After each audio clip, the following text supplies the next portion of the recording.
Welcome to Snuggle Up Storytime. Each week, we read stories for kids aloud together, from our library to yours. So let's get started.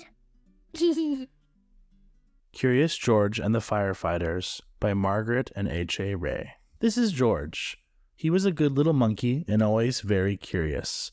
Today, George and his friend, the man with the yellow hat, joined Mrs. Gray and her class on their field trip to the fire station. The fire chief was waiting for them right next to the big red fire truck.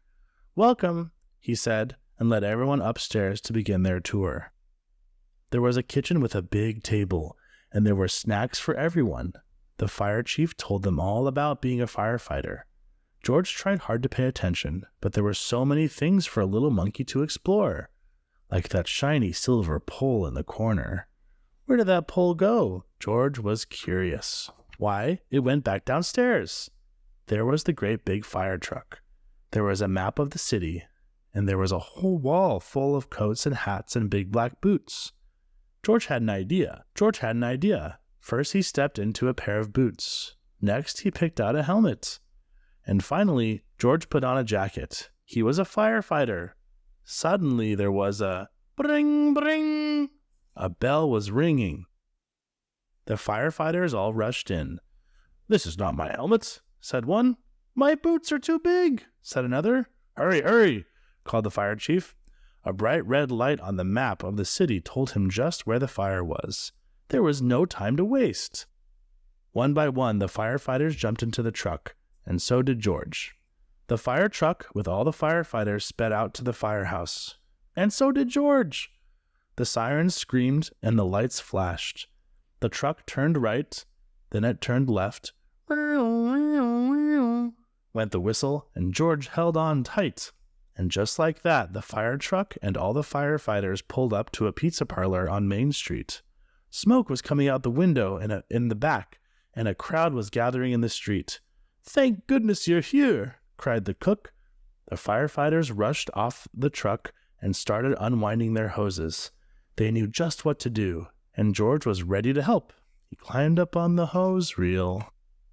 One of the firefighters saw George trying to help, and he took George by the arm and led him out of the way. "A fire is no place for a monkey," he said to George. "You stay here where it's safe." George felt terrible. George sat on the bench and looked around. Next to him on the ground was a bucket full of balls. George reached in and took one out. It fit in his hand just right, and the apple he'd had for a snack. A little girl was watching George. He tried to give her the ball, but she was too frightened. George took another ball, and another. "Look," a boy said, "that monkey is juggling." The boy took a ball from the cage and tossed it to George, but it went too high. George climbed up onto the fire truck to get it. Now George had 4 balls to juggle. He threw the balls higher and higher.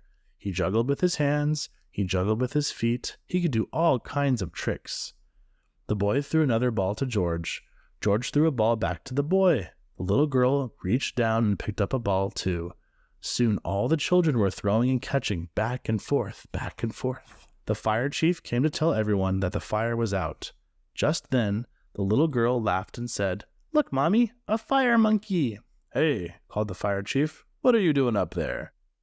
"What a wonderful idea," the little girl's mother said to the fire chief, "bringing this brave little monkey to help children when they're frightened." "Oh," the fire chief said, "Well, thank you." Before long, the fire truck was back at the firehouse, where a familiar voice called, "George!"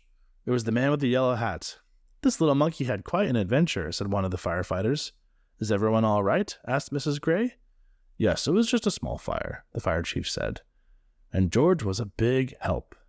Now the field trip was coming to an end, but there was one more treat in store. All the children got to take a ride around the neighborhood on the shiny red fire truck, and they each got their very own fire helmets, even George, and it was just the right size for a brave little monkey. The end. Thanks for listening to Snuggle Up Storytime. We're so glad you spent some time with us. Remember that we always include a link to this episode's book in the show notes. We love supporting our favorite authors. If you have any ideas of books you'd like to hear or want to see all of our episodes, please visit our website at snuggleup.fm. See you next time.